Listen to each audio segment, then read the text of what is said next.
শীত যেহেতু প্রায় চলে এসেছে আর এই সময়টাই হচ্ছে বারবিকিউ এবং বিভিন্ন রকমের তান্দুরি এবং কাবাব খাওয়ার সিজন। তো আমি সেরকমই একটি রেসিপি নিয়ে আপনাদের সঙ্গে হাজির হয়েছি এবং ঘরোয়া উপায় খুব সহজভাবে সবাই যাতে ইজিলি ইচ্ছা হলে করে খেতে পারেন এরকম একটা রেসিপি। আসসালামু আলাইকুম এভরিওয়ান, আশা করি সবাই খুব ভালো আছেন। আমিও আলহামদুলিল্লাহ ভালো আছি। তো আজকে দেখতেই পাচ্ছেন যে আমি কি লোভনীয় একটা রেসিপি নিয়ে এসেছি, আর তা হচ্ছে তান্দুরি চিকেন। এখানে আমি 2 পিস হচ্ছে চিকেনের ব্রয়লার চিকেনের লেগ পিস নিয়ে নিয়েছি। আমি 2 পিস করে দেখাচ্ছি, আপনারা চাইলে এর চাইতে বেশিও নিতে পারেন। তো থাই পিসগুলো আমি ভালো করে পরিষ্কার করে যেভাবে কেটে নিয়েছি যাতে ভিতরে ভালোভাবে মশলাগুলি ঢুকে যায়। তো এখন ম্যারিনেশন করে নিচ্ছি। তার জন্য এখানে আমি দিয়ে দিচ্ছি, যেহেতু 2 পিস নিয়েছি সেই অনুযায়ী আমি মশলা দিচ্ছি। এখানে আদা বাটা এবং রসুন বাটাও নিয়ে নিয়েছি 1 চা চামচ করে, একটু উঁচু করে। আর এখানে মরিচের গুঁড়া, হলুদের গুঁড়া, জিরার গুঁড়া, ধনিয়ার গুঁড়া, গোলমরিচের গুঁড়া এবং আছে গরম মশলা, সবই দিয়েছি 1 চা চামচ করে। শুধু মরিচের গুঁড়াটা দিয়েছি 1.5 চা চামচ, একটু ঝাল ঝাল হবে তাই।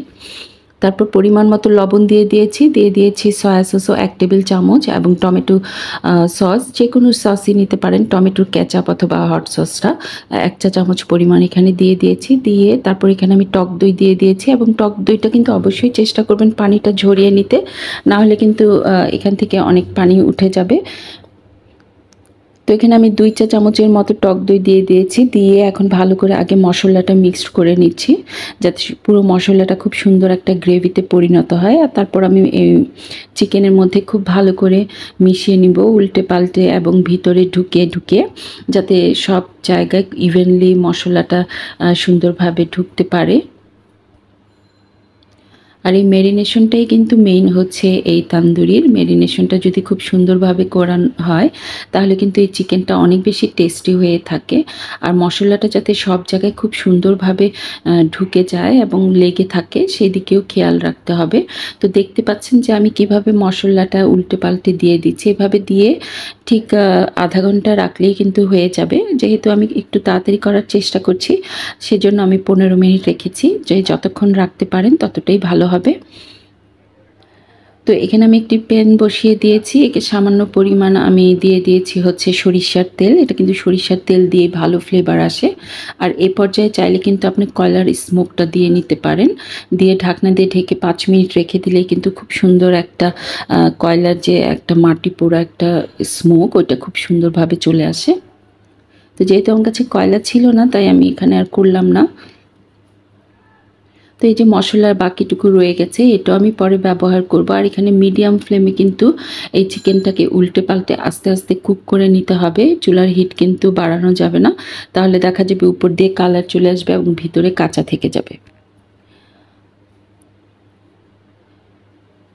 তো এক পাশ যখন হয়ে যাবে 10 মিনিটের মতো এক সাইড আমি করে নিব, করে তারপর আবার অন্য সাইড করব। তো চিকেনটা থেকে কিন্তু সামান্য একটু পানি উঠবে, তো পানি আর তেলটা মিক্সড হয়ে কিন্তু গ্রেভিটা খুব সুন্দর একটা গ্রেভি হয়। এবং এটা কিন্তু এই যে চামচ দিয়ে স্প্যাচুলা দিয়ে এটার উপরে চিকেনের উপরে আবার সুন্দর করে দিয়ে দিবেন, তাহলে কিন্তু মশলাটা লেগে যাবে।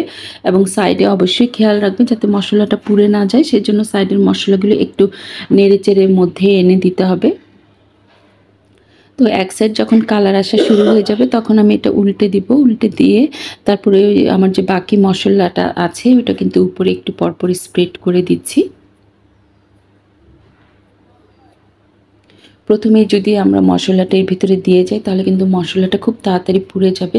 যখন প্রায় কালার আসা শুরু হবে, ভিতরটা দেখবেন যে সিদ্ধ হয়ে আসছে প্রায়, তখন উপরে মশলাটা দিয়ে ভালো করে এখন এই যে কালার আসা পর্যন্ত কুক করে নিব। যখন আমরা হয়ে যাবে সিদ্ধ, কালার আনবো, তখন চুলার ফ্লেমটা আরেকটু বাড়িয়ে দেব এবং উপরে সুন্দর একটা কালার আসবে এবং ভিতরটা জুসি থাকবে। আর যদি অনেকক্ষণ আমরা লো ফ্লেমে এটা কুক করতে থাকি তাহলে দেখা যাবে যে চিকেনটা কিন্তু শক্ত হয়ে যাওয়ার সম্ভাবনা থাকে, জুসি ভাবটা ভিতরে থাকে না। তো এই তো আমার হয়ে গেছে তান্দুরি চিকেনটা। দেখতেই পাচ্ছেন খুব সহজে কিভাবে আমরা অল্প সময়ে খুব ইজিলি বাসার উপকরণ দিয়ে করতে পারি এবং খুবই টেস্টি হয়ে থাকে। আশা করি আপনাদের ভালো লাগবে এবং বাসায় ট্রাই করে দেখবেন। আজকে এই পর্যন্ত, সবাই ভালো থাকবেন। আল্লাহ হাফেজ।